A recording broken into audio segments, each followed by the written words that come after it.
Well, I mean, if you look at Boston now and sort of like the education system in Boston and the fights about whether to get rid of like qualifying exams for the for Boston Latin School, you know, in order to have that conversation, you have to have a conversation about funding for schools and why all the schools in the majority Black neighborhoods are still underfunded and under-resourced. And so I think there's sort of like this tie-in, like if we acknowledge that busing failed in Boston, then we have to acknowledge that there is a problem still in Boston. Are you going back to school tomorrow? No way.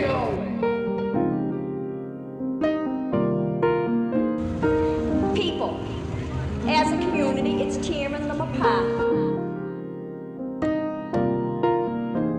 Hey, nothing else. Let us go to our neighborhoods where our kids are safe. We want our kids safe.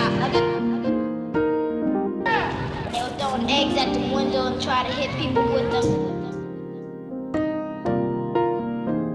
Like we was in school, there was throwing glass at black people and little kids.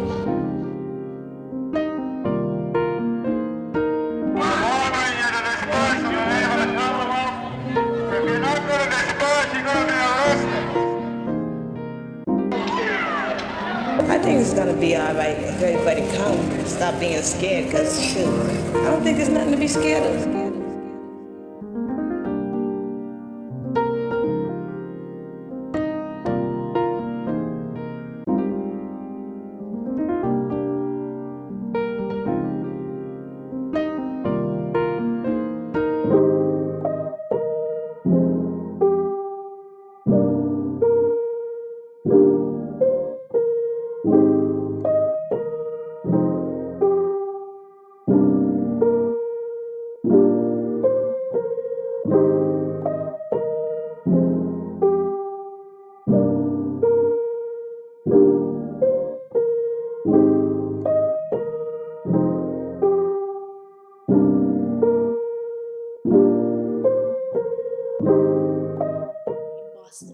Like if you are a Black student in Boston, you're more likely to receive a subpar education than if you grew up in Milton or in Brookline. And so I think the connecting is this inability to acknowledge like a contemporary issue by pretending the past didn't happen. So I think that's, for Boston, I think that's— Well, I certainly couldn't agree more with you, but the complexity of the problem is so profound, right? I mean, which thread do you pull on? Is it prenatal education for mothers? Is it nutrition? Is it, I mean, it's not just our conversation around who we are and how we got there and you know, our histories, but so it's profoundly complex. Yeah. I think we're starting, I mean, you know something, COVID did us a favor. And it ripped off the Band-Aids, right? For years, we've just been putting for decades, years, centuries, we've been putting Band-Aids on the problems that we thought, you know, and we just ripped it. It didn't allow us to. We're going back, I think, to getting, we're trying to get tribal and we're trying to segregate out because we don't want to see these, we don't want to feel these profound things. You know, we paid lip service to our essential workers, you know, thank God we're starting to, you know, what the problem there is, we didn't pay them.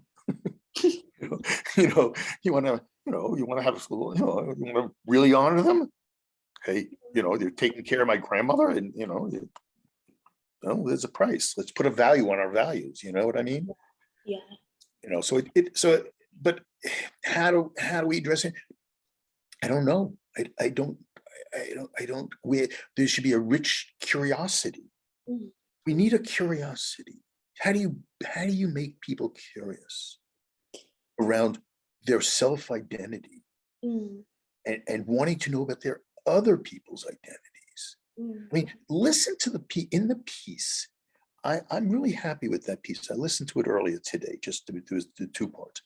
And the reason I like it is because you have people of different generations, different ethnicities, different colors, different backgrounds, different geographies, and they're all looking from this perspective. We need to have those conversations on an ongoing, real, rich way. How to do that? I don't know. We can't do these one-off stories or specials or documentaries. They can't be. It has to be ongoing. Yeah. And you're right, our democracy is fracturing. It is. We're intolerant. Scary way. Yeah. Huh? It's fractured in a very scary way. In a very scary way. I wish I had a magic understanding of this. I'm dealing with it from somebody who studied it for a period of time. You know what pissed me off when I did this story? It had no bounce. Mm.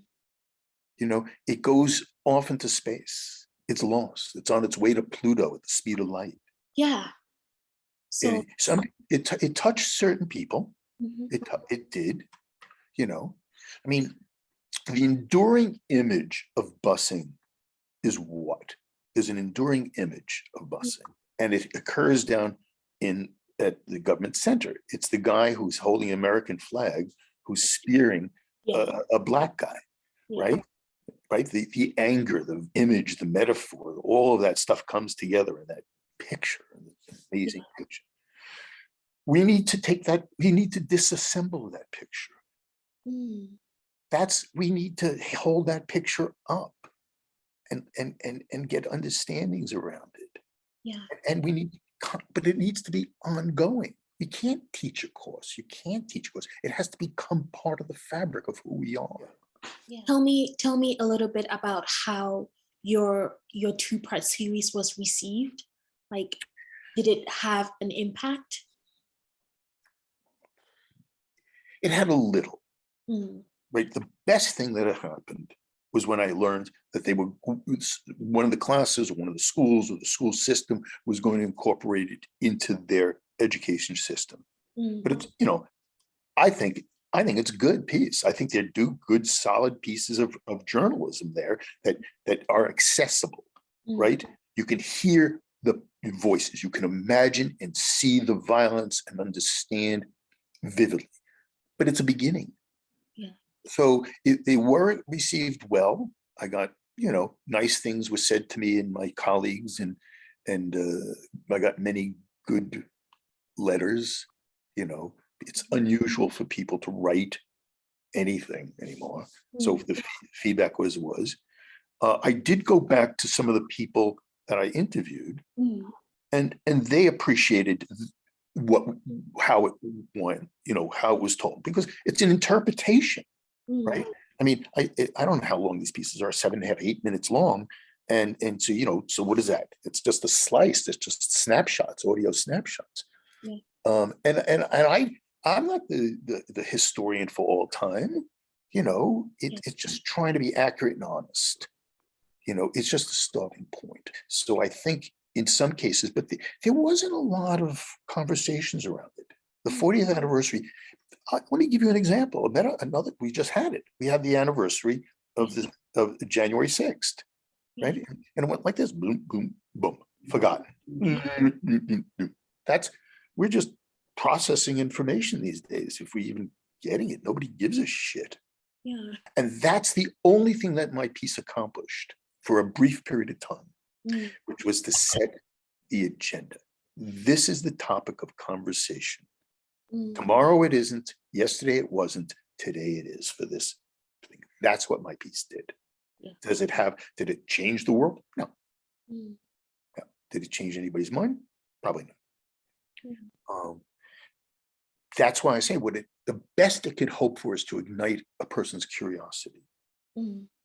Right? So ignited you are my greatest success. That's the way I look at it. Yeah. The fact that you're asking these questions shows it affected somebody.